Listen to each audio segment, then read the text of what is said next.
Mirko Villavicencio Carranza, soy nefrólogo del Hospital de Bariátrica, mi jefe de unidad de hemodiálisis del Hospital de Bariátrica. Bueno, para los que no me conocen de otras sedes, como ya les he comentado a sus compañeras que llevan su programa en el Hospital de Bariátrica, más o menos llevo aproximadamente de 2011 enseñando a lo que es la Universidad Ricardo Palma.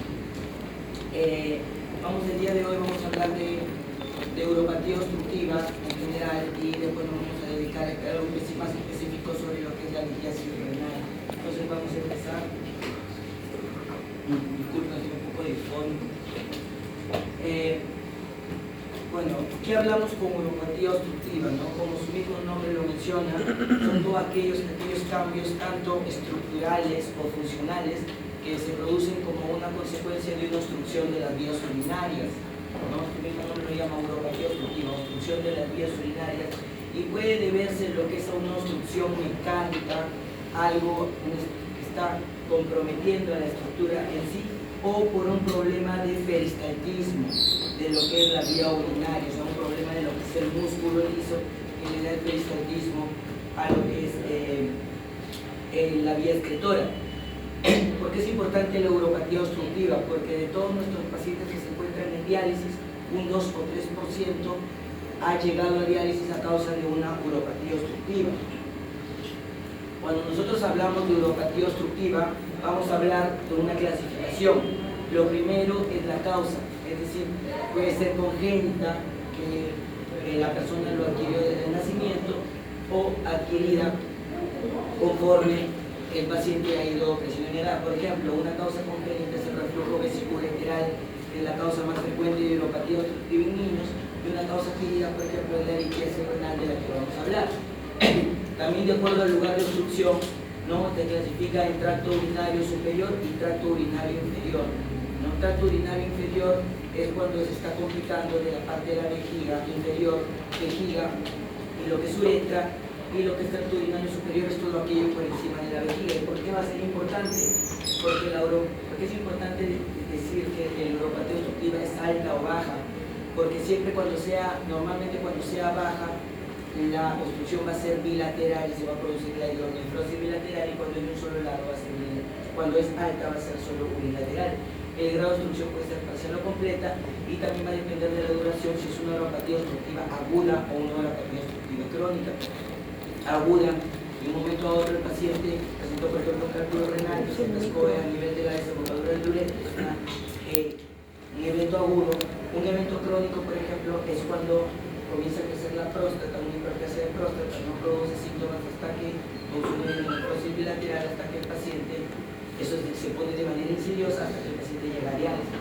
Entonces es importante también definir la causa, el lugar de obstrucción y lo que es la duración de la misma, ¿no? Entonces, eso es lo que le comentaba, ¿no? Dentro de las causas mecánicas puede ser congénita o puede ser adquirida. Si está adquirida puede ser por un defecto intrínseco, es decir, una alteración en cualquier parte de la estructura de la ureter, de la vejiga, de lo que es la uretra, y extrínseco, por ejemplo, cuando hay una compresión, como cuando hay una fibrosis retroperitoneal, o cuando hay un útero grávido o un tumor de ovario, hay algo que lo comprime fuera de la vía urinaria. Entonces hay que recordar por anatomía que hay sitios de estrechamiento fisiológico donde principalmente se van a ubicar, donde fácilmente puede ser ubicado una causa de una obstrucción urinaria. Por ejemplo, los sitios de estrechamiento principales son cuando la pelvis se forma en el uréter, la unión ureteropélvica, cuando pasa lo que es la unión de lo que es del uréter a la vejiga, la desembocadura en el istmo vesical, es otro estrechamiento normal, y en el meato uretral, ¿no? Son causas frecuentes de obstrucción. Y esto es lo que yo le comentaba, ¿no? Cuando la uropatía obstructiva es alta a nivel de la vejiga, la dilatación normalmente es unilateral, se denomina hidronefrosis unilateral, pero cuando es baja de vejiga hacia abajo siempre va a ser la flexión bilateral. Entonces, aquí para mencionar simplemente algunos ejemplos, ¿no? Por ejemplo, dice congénitas, la más frecuente son lo que es ejemplo, las valvas uretrales posteriores son muy frecuentes en lo que es en niños, la ostenosis, obstrucción de la unión uteropélvica, ¿no? La desembocadura del uretre en lo que es el istmo del trígono vesical no se ha desarrollado completamente, queda estrecho y el paciente fácilmente es un reflujo vesicoureteral. En efectos intrínsecos adquiridos, como le menciono, es algo propio de lo que es el riñón, por ejemplo, por listesis renal, que es lo más frecuente, por un traumatismo, una estenosis del uretra, y en efectos extrínsecos, ¿no? Lo que está por afuera, a destacar lo que son los tumores, ¿no? Pélvicos. Ya. También hay un porcentaje que son iatrogénicos, es muy frecuente, por ejemplo, esto es lo que es la ligadura quirúrgica ureteral, ¿no? Cuando el paciente, el ginecólogo hace una cesárea y accidentalmente liga lo que es el ureter, corta el ureter, entonces se puede producir una evacuación iatrogénica. Entonces, esto es importante no olvidar, la causa más frecuente de obstrucción urinaria en general es lo que es la hiperplasia prostática benigna. Entonces, tiene una obra constructiva en un paciente varón, ¿verdad? Avanzada, lo más probable es que tiene hiperplasia prostática benigna. Ahora, si encontramos, por ejemplo, a una mujer accidentalmente en una ecografía, le pedimos una ecografía para descartar cualquier tipo de patología y encontramos que hay una pelviectasia, una hidronefrosis, ya sea unilateral o bilateral, entonces siempre hay que pensar que puede haber un tumor pélvico. Hay que descartar, hay que buscar de que puede tener un ovario, un útero. Entonces, como vean, lo que es la hiperplasia de próstata, los tumores de órganos pélvicos, son muy frecuentes ahora en estos tiempos, entonces son causa de neuropatía obstructiva. Y esto que son las causas iatrogénicas que he comentado. El uso de radioterapia también, que se utiliza mucho en estos tiempos oncológicos, también produce una especie de pelvis congelada, fibrosis en la parte pélvica y también puede producir una neuropatía obstructiva. En cuanto a la etiología, cuando no es por una causa estructural, sino una causa funcional, en niños lo que es lo que es el reflujo vesicoureteral, ¿no? Que es una causa más frecuente de insuficiencia renal. La mayoría de niños llegan a diálisis no por glomerulopatía, sino por el flujo vesicoureteral. Y la vejiga neurogénica es una causa frecuente porque si vemos en los pacientes diabéticos a los que han tenido algún tipo de traumatismo de la columna vertebral. Para hablar de lo que es un poquito lo que es la fisiopatología, ¿qué pasa? Vamos a hablar cuando es algo agudo y cuando es algo crónico. Las cosas se desarrollan de una manera un poco diferente. Cuando es algo agudo, o sea, si hay una obstrucción, una piedrita se enclavó, por ejemplo, en la unión de la pelvis con el uréter, ¿qué va a pasar? Va a haber un aumento de la presión en sentido retrógrado, desde donde produce la obstrucción hacia la parte de atrás, es decir, esa presión se va a comunicar a la pelvis renal, a las cálices mayores, a las cálices menores, a las cálices mayores, a las cálices menores, a las pirámides renales y va a llegar incluso a tener efecto en lo que es la membrana de ultrafiltración o el glomérulo. Dice, cuando se produce un aumento de la presión de la médula, recuerden que por la médula pasa todo lo que son los túbulos renales y las arteriolas que se van hacia la parte de la corteza. Entonces, si aumenta la presión a nivel de la médula, va a cerrarse el flujo sanguíneo renal. El flujo que está yendo por las arterias interglobales, las arterias acuáticas, va a estar disminuido y entonces la sangre, el aporte de la sangre por la arteria aferente, arteriola aferente, va a disminuir y ya va a haber problemas en cuanto a la ultrafiltración. El filtrado glomerular va a disminuir. Por otro lado también, recuerden que para hacer una ultrafiltración depende mucho de presiones, ¿no? La presión, lo que es la presión capilar, menos la presión menos la sumatoria de lo que son la presión oncótica capilar, bueno, que es la presión de la cápsula de Bowman. Entonces, ¿qué pasa si hay un aumento en la presión hacia atrás?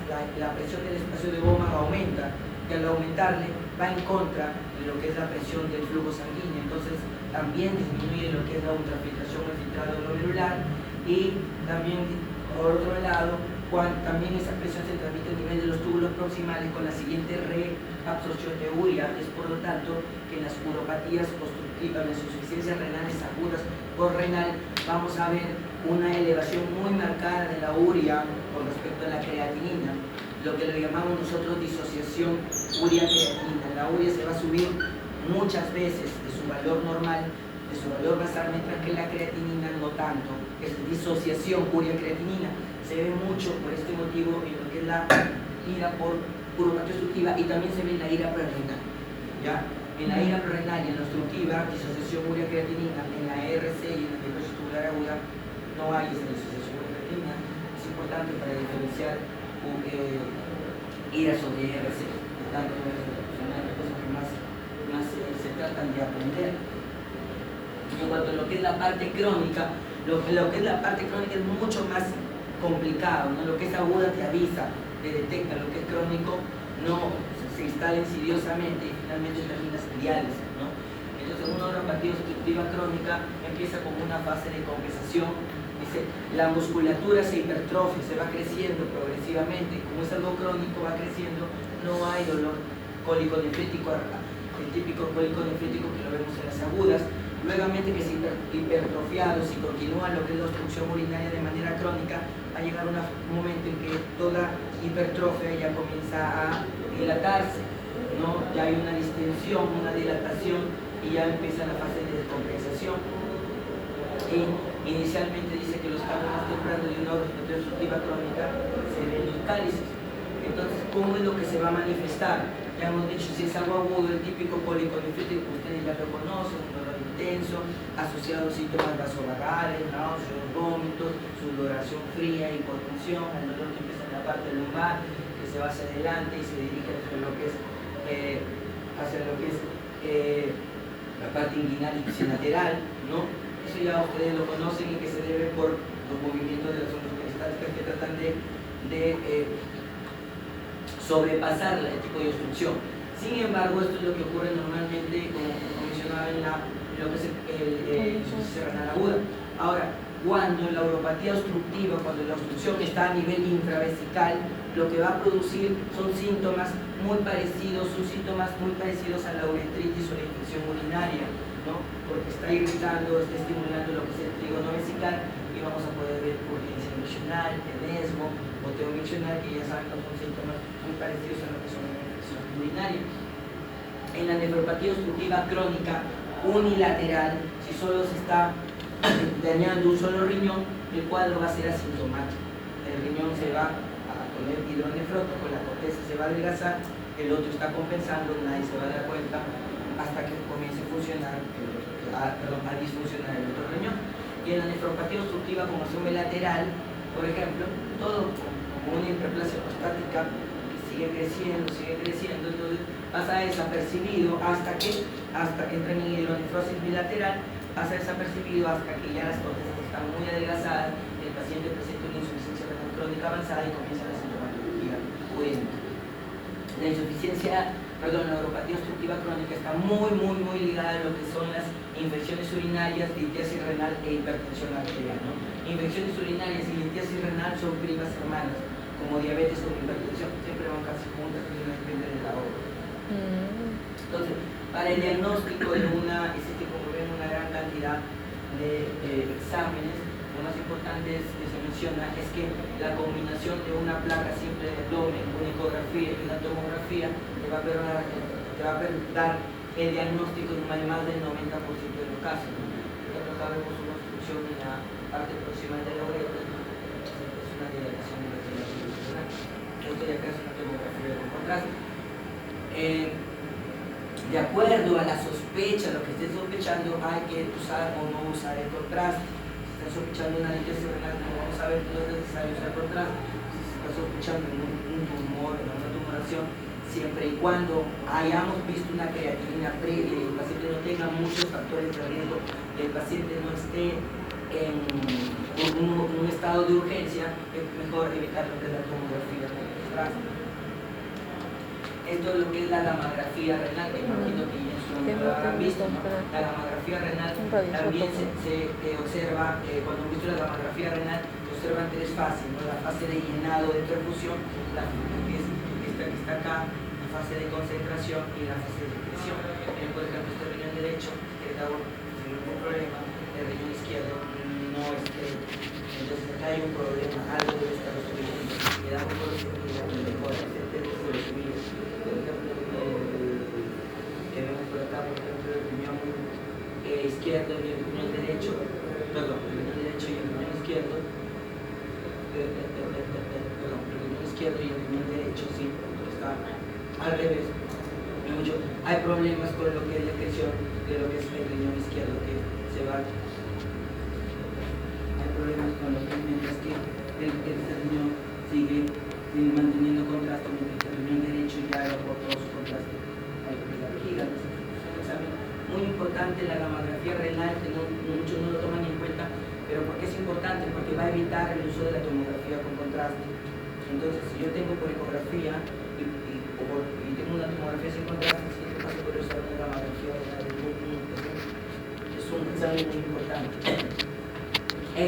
¿Cuáles son los objetivos del tratamiento? Obviamente, lo primero que hay que hacer es eliminar la obstrucción. Recuerden que el pronóstico de la sobrevida de estos riñones va a depender de la rapidez con que desinstauremos o desobstruyamos el riñón.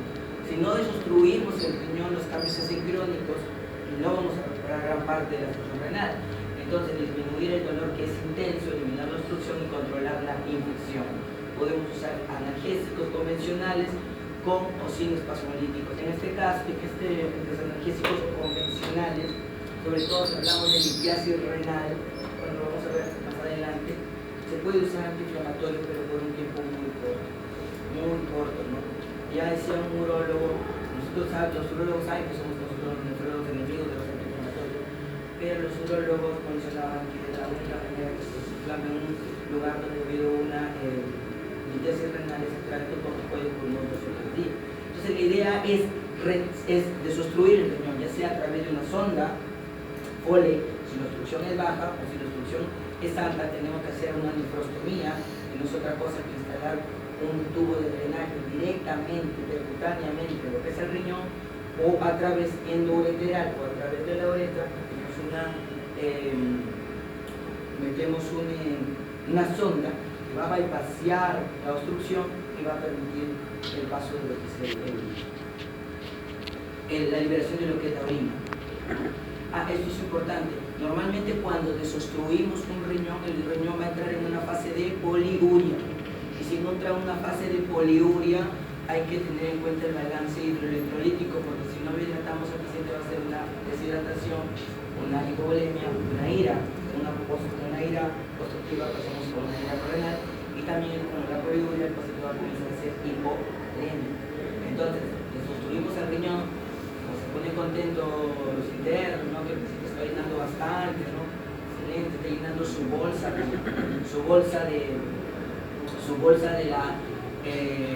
urinaria, la está llenando, están contentos, pero sigue con la restricción hídrica que le han estado dando cuando está obstruido, entonces el paciente se deshidrata. Entonces el pronóstico, como hemos dicho, va a depender de lo que es el tiempo de obstrucción, ¿no? Si el paciente, si tienes una ira postrenal, recuerden que por criterio Rifle, si pasa más de 4 semanas, esa ira se convierte en un CRC. Por criterio Rifle, cuando ira, la L-LOS indica si el paciente tiene más de 4 semanas con la ira obstructiva, probablemente se quede con algo. Vamos a hablar en cuanto a litiasis renal. ¿Por qué litiasis renal? Primero, es importante saber que normalmente estamos acostumbrados a que la litiasis renal lo sea manejado por un urólogo, pero la litiasis renal, por el hecho de ser recurrente y recidivante, la parte preventiva es la más importante. Más importante que extraer una piedra es crear las condiciones necesarias para que ese paciente no vuelva a presentar otras piedras. Como vamos a ver acá, casi el 50% de los pacientes tiene más de un episodio. Entonces, todo lo que es el manejo preventivo, el manejo clínico es de parte de lo que es el nefrólogo, no de lo que es la parte del urólogo. Entonces, ¿por qué es importante la epidemiología? Primero, porque la litiasis renal es una enfermedad frecuente en varones. Es normalmente en la tercera década de la vida, 30 o 40 años de edad, ¿no? Y como le he mencionado, tiene tendencia a la recidiva. Más del 50% ha tenido un episodio anterior a los 5 años, vuelve a tener otro episodio anterior. Entonces, es frecuente en varones, tercera década de la vida, y es recidivante. Y no contento con eso, 30% de estos pacientes tienen algún familiar que también haya presentado algún cálculo renal. Los principales cálculos son los de calcio, ¿no? Todos los principales cálculos, del 70-80% son de calcio, ¿ya? Son de calcio.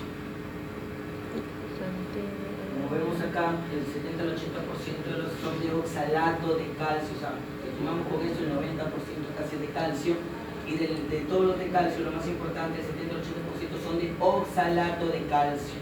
No se olviden, pregunta de examen, 70-80% es oxalato de calcio, y en menos porcentaje tenemos lo que es el fosfato de calcio, el ácido úrico, que tiene que ver con las urinas, la estrubita, que tiene que ver con las infecciones, y la citina, que ya es un problema autosómico recesivo, que tiene un problema más genético. Sin embargo, la principal son los que son los de oxalato de calcio. Entonces, ¿por qué se produce un cálculo renal?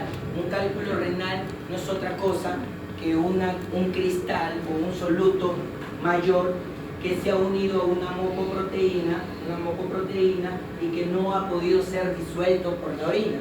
Normalmente tenemos un soluto y un solvente. Si está equilibrado, se disuelve.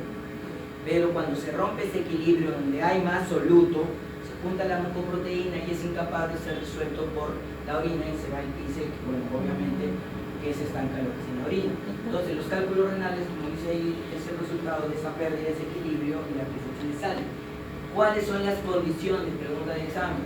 ¿Cuáles son las condiciones que se necesitan cuando un paciente va a presentar litesis renal? Primero, como le dije, que haya más solutos.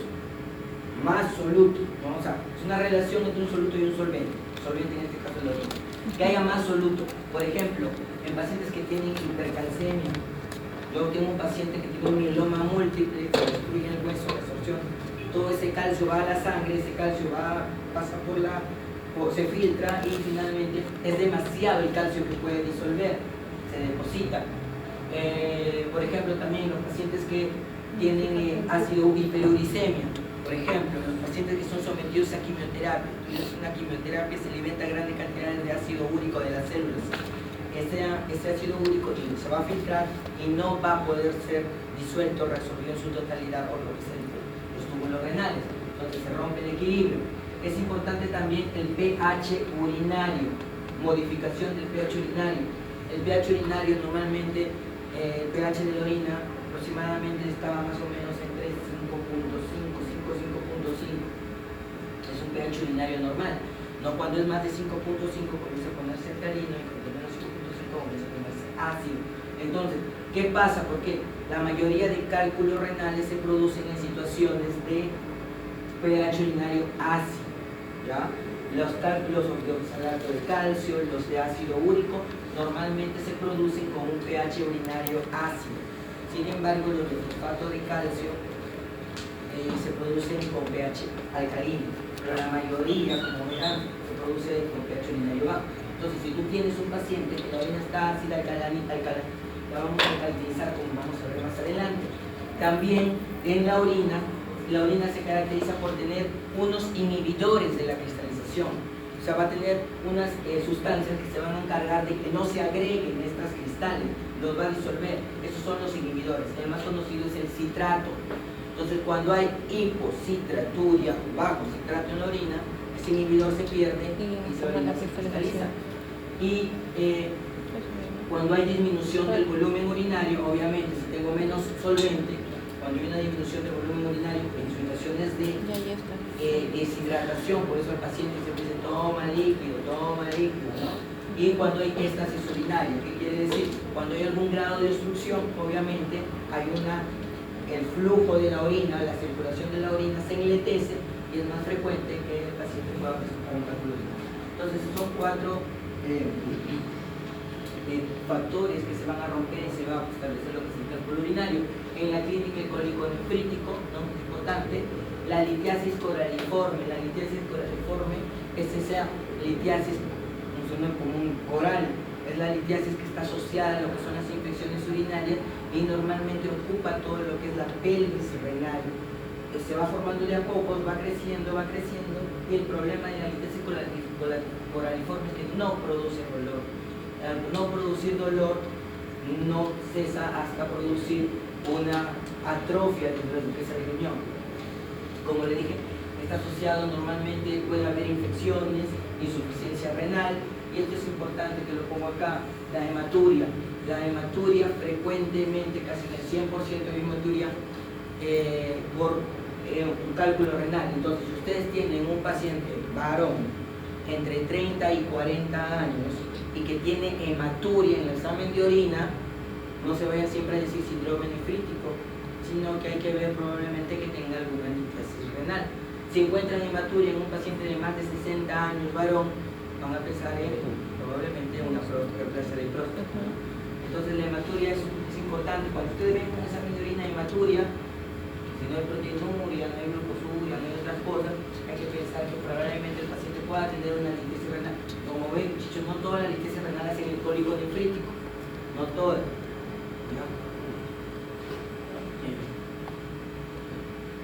Ya, las causas de la nefrolitiasis, la mayoría de la litiasis renal están asociados a una anomalía metabólica. ¿Qué hablo cuando es una anomalía metabólica?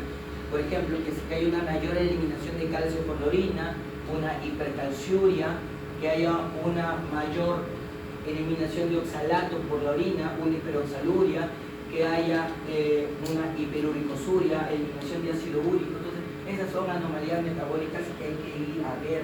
Entonces, no basta que cuando un paciente tenga un cálculo renal, anda al urólogo para que te lo retire. No basta. Hay que hacer un estudio metabólico al paciente para que no vuelva a presentar, que no tenga esas 4 condiciones que hemos mencionado, ¿no? Entonces, se le va a pedir una serie de análisis al paciente, pero para destacar que en la orina, así como en la orina de 24 horas, cuando queremos ver en RC, pedimos proteinuria y depuración de creatinina, es en esa misma orina de 24 horas vamos a pedirle vamos a medirle cuánto de calcio tiene, cuánto de fósforo tiene, cuánto de ácido úrico, cuánto de oxalato, cuánto de citrato. Entonces, en una orina de 24 horas voy a ver si tiene hipocitraturia, hiperuricosuria, hipercalciuria, etcétera, etcétera. Entonces, esto es algo que también debes saber, por ejemplo, ahorita de examen. Entonces, ¿cuáles son esas anomalías metabólicas que hablamos? La hipercalciuria, cuando un paciente pierde más de 4 miligramos de calcio por kilogramo de peso en la orina de 24 horas al día. Hiperuricosuria, cuando está más de 800 miligramos.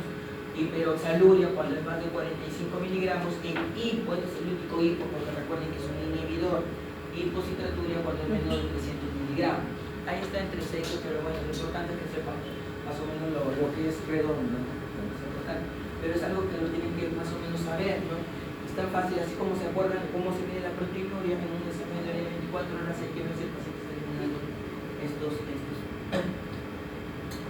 estos metabolitos. Ahora, la prueba de imagen es diferente, la más importante es la urotensin contrast, ¿ya? Urotensin contrast es la más importante para ver litiasis renal. Entonces, esto también es, vamos a hablar entonces de la litiasis cálcica. El 90% de nuestros pacientes son cálculos por calcio, no representan más del 80% de todos los casos de litiasis y puede asociarse a cualquier anomalía metabólica, hipercalciuria, hiperuricosuria, hiperoxaluria, hipocitraturia, ¿ya? Ahora, como mencionan, puede ser secundaria a un proceso sistémico o puede ser primaria o idiopática. Secundaria, ¿no? Ahora, la hipercalciuria, o sea, eliminar calcio por la orina, puede ir con hipercalcemia o sin hipercalcemia. Con hipercalcemia quiere decir que ha habido más soluto en la sangre y por lo tanto obviamente se va a filtrar más y va a haber más soluto en la orina. Pero puede ser que haya cantidades normales de estos solutos, pero por un problema renal, básicamente, de reabsorción o de secreción, la concentración del soluto va a haber en la orina, pero no en la sangre, ¿no? Entonces, en este caso, son hipercalciuria con hipercalcemia. Entonces, ¿cuál es la causa más importante? ¿Dónde se va a ver más frecuentemente? En hiperparatiroidismo. Entonces, se le tiene que pedir para PTH para tu hormona. Entonces, el hiperparatiroidismo primario es causa de hipercalcemia. Recuerden que la paratormona es una hormona que produce resorción ósea, saca calcio del hueso y lo lleva a la sangre. Cuando tengan calcio, una hipercalcemia, piensen en cáncer. Cualquiera sea sus especialidades que elijan, cuando tengan una hipercalcemia en sangre, piensen en cáncer, pues estamos hablando de una metástasis, un mieloma, un linfoma, una leucemia, etcétera, etcétera, etcétera. Sin embargo, como le dice, puede haber que haya hipercalciuria, pero el calcio es normal y ahí hay que pedar probablemente en una cirrosis tubular renal.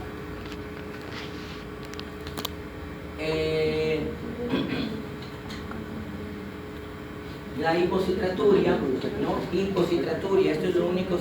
Recuérdense que el citrato es un inhibidor. ¿Por qué se produce hipocitraturia? ¿No? Como mencionado, la hipocitraturia puede deberse en casos de acidosis sistémica, como la acidosis tubular renal. Sin embargo, más frecuente la hipocitraturia se produce por esto, por ingesta excesiva de proteínas. Por eso, cuando tenemos un cálculo renal, normalmente les aconsejamos a los pacientes que no coman proteínas, que son sobre todo proteínas de carne roja, porque son muy acidóticas, acidifican mucho la orina. Entonces, la acidez de la orina va a inhibir el citrato, ¿ya? Entonces, una forma de que nuestro citrato baje es comiendo proteínas, sobre todo de origen animal rojo, ¿ya? La hiperoxaluria, ¿no? Dijimos que las principales causas son de oxalato de calcio. Entonces, la hiperoxaluria puede ser de origen metabólico, puede ser una hiperoxaluria primaria por el deporte genético. Sin embargo, lo más frecuente es que sea intestinal o dietético, ¿no? La hiperoxaluria entérica, el oxalato normalmente se reabsorbe a nivel intestinal. Entonces, en pacientes que han sido o que sufren de patología intestinal, una enfermedad de Crohn, una enfermedad inflamatoria, o que ha sido operado una resección intestinal, normalmente hay una mayor absorción de oxalato a nivel entérico y el paciente produce una hiperoxaluria. Entonces, la hiperoxaluria es por defecto a nivel intestinal o también por el abuso de alimentos que tienen alto contenido de oxalato. Sobre todo acá vemos chocolate, té, ¿no? Espinacas, etc. Cacao, me gusta comer mucho. Litiasis úrica. La litiasis úrica no tenemos. El paciente, como lo he comentado, puede tener hiperuricosuria, o sea, botar gran cantidad de ácido úrico en la orina porque tiene hiperuricemia. ¿Y dónde se observa? En la ingesta excesiva de proteínas. O sea, consumir proteínas rojas, vamos a llevar a que tengamos hiperuricemia y que tengamos hipocitraturia. En la gota, los pacientes que gotas tienen grandes cantidades de ácido úrico, los pacientes que tienen síndrome mieloproliferativos, también, y la quimioterapia da mucho ácido úrico. Cuando un paciente sometido a quimioterapia hay que hidratarlo bien, es la única forma tal vez de disolver la cantidad de ácido úrico que está recibiendo el paciente. Entonces, pero sin embargo, las cristales de ácido úrico también se pueden formar cuando el pH está ácido, sin necesidad de que haya mucho ácido úrico en la orina. No sé si se entiende. Dijimos que el pH tiene que estar equilibrado. Cuando está muy ácido, así no haya mucho ácido úrico, hace que ese ácido úrico precipite y forma la litiasis de lo que son úricas, ¿no? Bueno, la cistinuria hemos dicho que es un trastorno autosómico muy raro. Y la estrubita, sí, la estrubita son esos famosos cálculos coraliformes.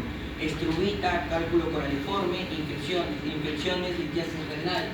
¿Y por qué se producen esas estrubitas? Esas estrubitas son cálculos formados de fosfato, amonio y magnesio, sobre todo este amonio, ¿no?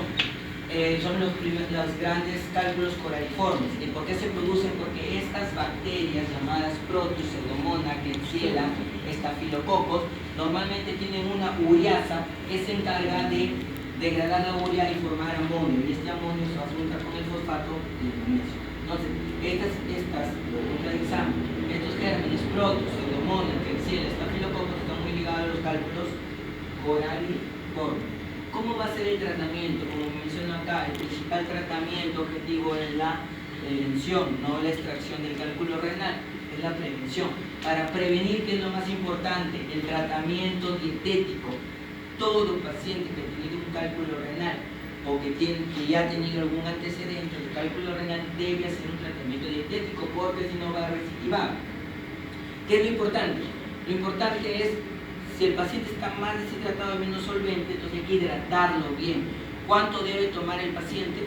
Normalmente debes tomar todo lo que asegure todo aquel líquido que le permita orinar 2 litros de orina como mínimo, ¿ya? Entonces, normalmente nosotros tomamos 8 vasos de agua al día, casi 2 litros. Un paciente con liquidez renal debería tomar alrededor de 3 litros, ¿ya? Importante que la dieta sea que la dieta sea hiposódica, ¿ya? Está muy ligado lo que es el sodio a lo que es la eliminación de calcio, o se puede decir, está muy ligado el consumo de sodio a la entrega de calcio a nivel tubular hacia lo que es los túbulos renales. Entonces, si yo voy a comer más sodio, voy a botar más calcio en la orina y mi paciente va a tener cálculos renales.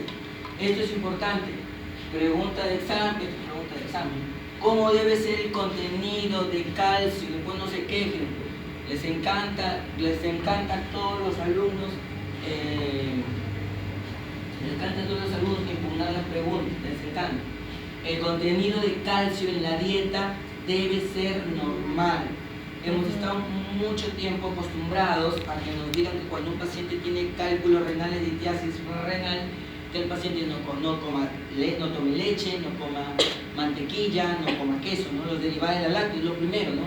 Estás con cálculos renales de calcio, no tomes lácteos, ¿no? ¿Y por qué ahora eso ya se dejó de lado? ¿Y por qué? Porque la mayoría de cálculos son de oxalato de calcio, ¿ya? Oxalato de calcio.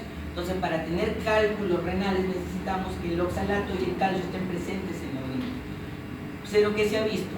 Que el oxalato que nosotros consumimos a nivel intestinal, cuando se une con el calcio, el calcio se une al oxalato, se quela y evita que se reabsorba y que se eliminen por las heces. Entonces no va a haber absorción de oxalato que llegue a la orina, porque se va a eliminar por las heces. Si yo le doy una dieta baja en calcio, ese oxalato no va a tener que lo que en el intestino, que se una y se va a absorber. Finalmente va a ser entregado al riñón y se van a formar los cálculos de oxalato. Entonces la dieta de calcio debe ser normal. El examen, todo cae ahí. Todos los años lo pongo, todo cae. Y debe ser baja en proteínas de origen animal, ya le hemos dicho por qué, por la hipocitraturia y por el pH ácido.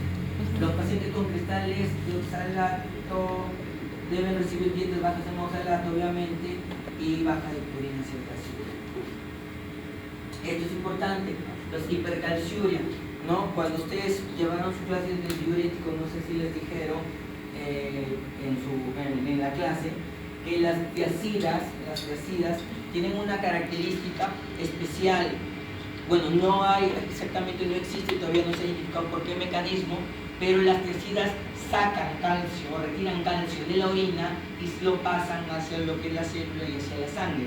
Es decir, disminuyen la hipercalciuria y por lo tanto las tiacidas son muy utilizados para la hipercalciuria, la hidrocloroticina. Tienen un paciente con hiperlitiasis renal, han hecho estudios de 24 horas y está eliminando mucho más de calcio, más de 4 miligramos de calcio por kilogramo de peso al día, entonces probablemente hay que darle su tiacida.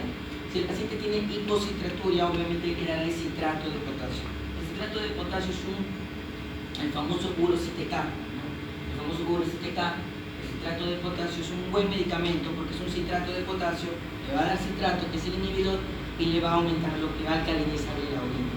¿Ya? Entonces, con esas dos cosas disminuimos 2 factores de riesgo. En la hiperuricosuria, como hemos dicho, la litis úrica se produce con pH ácido, hay que alcalinizar la orina con citrato de potasio, que el pH esté entre 6 y 6,5. Obviamente hay que reducir la cantidad de ácido úrico en orina, hay que darle leucurina, ¿no? Si el paciente tenga niveles normales de ácido úrico en sangre, pero si tiene hiperuricosuria, más de 800 miligramos al día, hay que darle leupurinol. Y en la litiasis de cálculo de estrubito, las litiasis infecciosas, obviamente, tenemos que darle antibiótico y que lo vea el urólogo, porque son los cálculos grandes, los coraliformes. Entonces, el tratamiento, ya hemos dicho que hay que darle antiinflamatorio por los 3 días nomás, espasmolíticos, morfina, espasmolíticos para que ayuden a la eliminación de lo que es el cálculo renal. Se utiliza calcioantagonistas, ya que relajan lo que es el músculo liso, y se utilizan como nifedipino, por ejemplo. También se utilizan otro relajador que se utiliza mucho para la hiperplasia próstata, la transolosina. Gracias. Entonces también es muy importante, también se puede utilizar para que el paciente elimine lo que es el cálculo renal. Y bueno, el antibiótico si es necesario, y hay que hacer la derivación urinaria a través de una nefrostomía rápidamente, ¿no? Desobstruir una uropatía obstructiva aguda, ya es importante hacer rápido, inmediatamente. Cuando ustedes sean internos o cuando sean residentes, por favor, ustedes mandan su orden a URBI para nefrostomía, la mandan con la enfermera, le van a dar una cita en 2 o 3 semanas. Entonces ustedes mismos van a llevar adelante el hospital, bajan su orden, le hablan. A mí en mi clase me dijeron que tenía que mientras más rápido le saque esa piedra, el riñón va a evitar que llegue a diálisis. Ya, entonces le das la cita del siguiente. ¿Ya? Entonces hay que correr cuando tenemos una uropatía obstructiva aguda. Entonces, ¿cómo es el tratamiento quirúrgico? ¿Ya? Esto es importante. ¿Qué pasa cuando yo tengo un cálculo renal?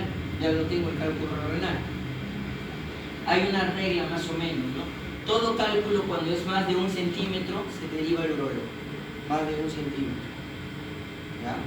Para una litotricia, etc. Cuando un cálculo es menos de medio centímetro, menos de 0.5 centímetros, normalmente se elimina solo. Agua, hidratación, tratamiento médico, espasmolíticos, ya se puede eliminar. Cuando un cálculo renal mide entre medio centímetro y 1 centímetro, 50 que se puede eliminar por tratamiento médico, 50 que tenemos que ver al urólogo. Entonces le daremos un tiempo de prueba, unas 2 o 3 meses, para poder hacer una nueva tomografía, y si no se ha expulsado tendrá que ya ser derivado al urólogo. ¿Entendió? No menos de 0,5, tratamiento médico de 0,5 a 1, ¿no? 5 de tratamiento médico y monitorizar más de 1 centímetro de ser derivado al urólogo. ¿Quiénes se derivan al urólogo? Los cálculos renales que son mayor de 1 centímetro, los cálculos renales que tengan sepsis, una infección urinaria. Tienes un paciente séptico y tienes un cálculo renal, tienes que retirarle, porque la única manera es sacar el foco de infección, ¿no? Las bacterias están muy impregnadas. Entonces es la única manera. Aquellos pacientes que cursan con insuficiencia renal aguda y que no mejora, tienen que ser derivados con el urólogo, y todo cálculo en un paciente monorreno, si sea 0,5 milímetros, tiene que ser derivado al urólogo, porque hay que hacer la litotricia. No podemos darnos el lujo de esperar a ver si baje porque solo tiene un riñón. Si se le tapa el riñón, el paciente va a diálisis. Entonces, cálculo mayor de 1 centímetro, sepsis urinaria, insuficiencia renal aguda, y litotricia. No, litotricia no es otra cosa que la aplicación de ondas vibratorias, de diferentes tipos de litotricia, pero lo que van a hacer es aplicar ondas vibratorias y destruir el cálculo renal. Normalmente se destruyen a través de una litotricia percutánea los cálculos que son menos de 2 centímetros, de 1 a 2. Los cálculos de más de 2 centímetros normalmente requieren una cirugía abierta o laparoscopia. ¿No? Entonces, por ejemplo, esto es una litotricia, ¿no? Con un aparato similar a un ecógrafo se le transmiten unas ondas sonoras y el paciente comienza a eliminar, se pulveriza y lo comienza a eliminar a través de la orina. ¿Ya? A veces puede ser que se enclave algún tipo de cálculo renal ahí también, y bueno, hay que manejarlo con los espasmolíticos como he mencionado. Esto es percutánea, pero también puede ser una litotricia endoscópica directa, ¿no? Con el endoscopio, pues, también de manera percutánea, pero es invasiva a la pelvis renal y lo destruimos también. O lo otro es cuando el cálculo está muy abajo, está en el tercio inferior del ureter, lo podemos sacar a través de una sonda endoureteral, ¿no? Entra a través de la uretra, vejiga, lo pulverizamos y con una canastilla se le retira. Esto solo hace el urólogo, no lo hacemos nosotros. No sé si tienen alguna pregunta, ¿no? Algo tal vez que no se haya quedado un poco claro.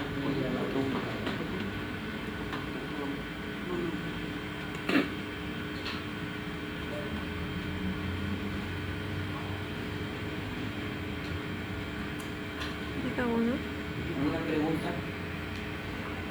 Bueno, si no hubiera preguntas, Normalmente yo dictaba dos clases, bueno, en este ciclo me tocó dictar solo, porque me dictaba la clase de guía, me tocó dictar solo la clase de literatura general, porque estoy en mi clase al final de la clase de la primera semana. Entonces, bueno, ya le quedan pocos días, creo que para su examen, hacer de alumnas, solo desearles suerte, bueno, que sigan progresando en sus estudios. Gracias. Gracias.